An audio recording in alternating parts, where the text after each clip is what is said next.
All right, so I printed off my combo report. This is a report Subway does that kind of goes over a lot of your business numbers. I'll try to put something up on the screen here, show y'all as I'm going over this paper what it is. It's a paper, it kind of shows your average unit volume, sales, customer count, what percentage of drinks are your sales, miscellaneous items, what percent of sales are those, a lot of things like that. This video, I want to go over what the store used to make before I took it over, and then the trends that I'm seeing now and where we're starting to head. At the time of recording this, Q4 just completed not long ago. We're currently about in the middle of January right now. I'll put the numbers up on the screen so you can also see this, what I'm seeing and kind of what I'm going over. At the top here, we got the previous year average unit volume for the store. I won't go over 2024, the previous year, because I took the store over the last week of September and I owned it completely for October, November, December, and then towards the end there, I've skewed the number upward by a lot. I'll go over 21, 22, 23, the yearly average that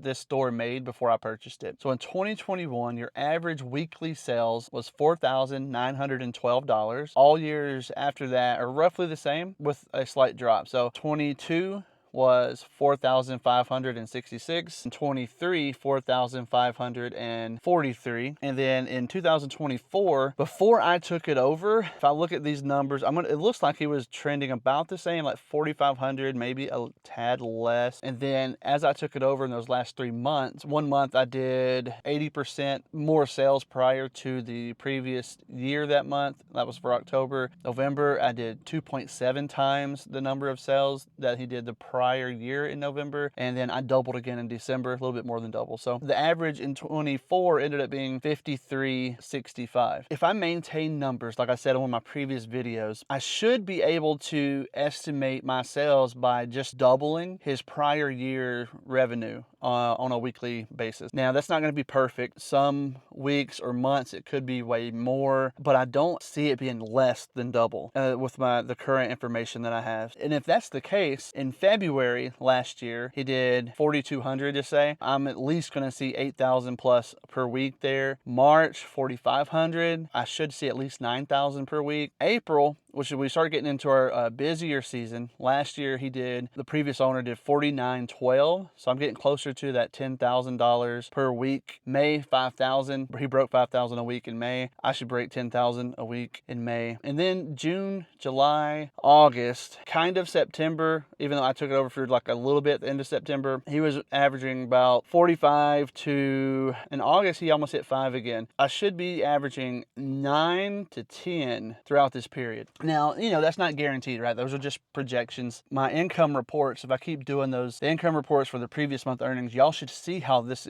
is going to go for me, how the store is going to grow. And at those numbers, decent income for what I end up purchasing the store for, which if you saw that in my older video. And to go over some of the other numbers, well, I know a lot of you are interested on what the store was doing before I bought it, but I'll just kind of show y'all. Just keep in mind, I took over Q4 of 2024, but I'll just go over some of the general numbers. The average, like the customer count, the average weekly customer count, the people you have coming into the store. So in January 24, he had 229 customers coming in per week. That number seems to be relatively consistent all the way through the year. Somewhere between 229 to, on the high end, 270 is what I'm seeing. So when I took over, well, let's just say October, that's when the full month, first full month. That first full month I took over, we saw 429 customers. Then we saw a growth in November of 526, and then a slight dip in December of 415. But keep in mind, Q4 is like the absolutely worst time for a fast food. Everybody's trying to save money.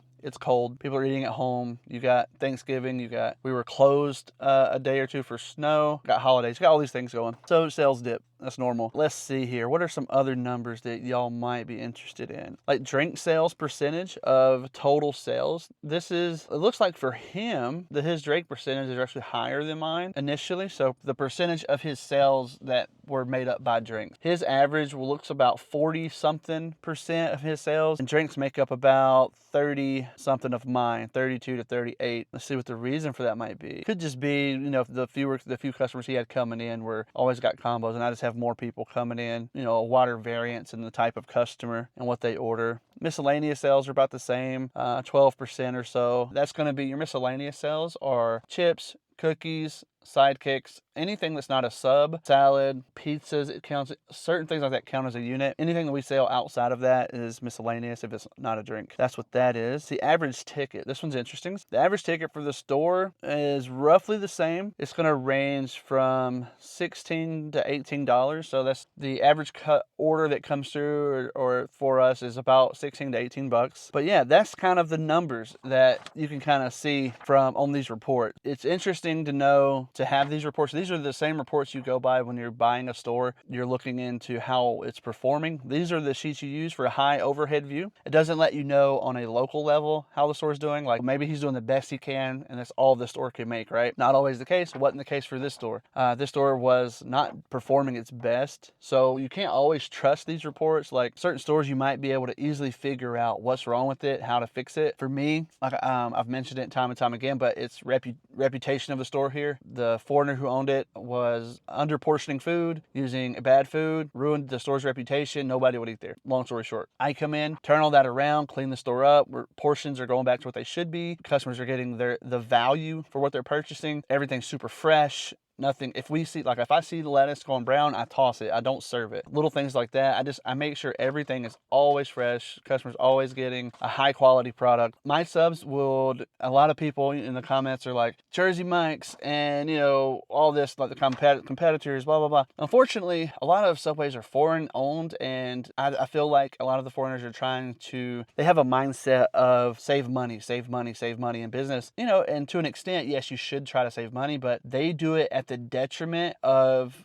their product to a certain point, and that's where a lot of Subways have gotten a bad reputation. If you were to come into my Subway and see the product that I'm offering, you would change your mind about Subway. Like, we have great deals that come in. Like, you got this right now, we got the $6.99 meal deal. You get 6-inch, a chip, and a drink. It rotates every day, is a different sub flavor for that. And if you were to, I've shared it in a community post, I believe. If you go to my community post on this channel and you can see the picture of one of the sandwiches I've made, it would change your mind about Subway. I've had so many people comment locally like, oh my God, that looks like the subs we used to get a long time ago when they were like amazing, things like that. And that's what I'm wanting to bring back. That's the quality that I strive to uphold, that I'm striving to get my employees up to. They still need training to get it perfectly up there every single time, but we are getting there. It would completely change your mind about Subway if you were just to come order at my store. I can almost guarantee that. And I think that is a large indicator of why my sales are also doubling, more than doubling compared to the previous guy. It's not so much because he's a foreigner. It's just, I think it's a cultural mindset shift that, you know, they just want to squeeze out as much profit as possible. And my mindset is, I'd rather make a little less profit, make sure the customer's getting a great product, and have that customer come back again and again than to skimp that customer, ruin their experience, make a little extra profit off that one order and never see them again. That's the wrong mindset. And I think that's what Subway corporate is trying to change. They're trying to fix that. That's going to take time because you got a lot of, I want to say half of all Subways are owned by foreigners. It might be more. Mindset shift that needs to happen. Subway is slowly getting there. They're focused on pulling in larger multi-unit operators instead of like a small group that just owns one store and operates it. Even though that's what I am now, I will eventually become a multi-unit owner. Anyway, so I hope you like seeing that, some of the sales of what the store used to make. Another interesting thing that is on these sheets is your regional numbers. So how the stores around you or in your area are also performing. If I take a look at these numbers, I know my store, at least right now, is a little below average even after doubling the numbers. Like if I go look at, see, some weeks I'm on par with the average or beat it on the larger scale when you zoom out, not just that 1 week for the whole month or quarter. My store's a little below average, which is understandable. It's a very small town compared to some of the stores in my area are in I'm in a region where it's also a big city nearby, and those stores are gonna have larger numbers like that. So I wanna get my store numbers up to at least what the regional average is. That's another thing, so that'll be fun to watch and see if I can do that. But yeah, that's it for this video. Thanks for watching. See you next time.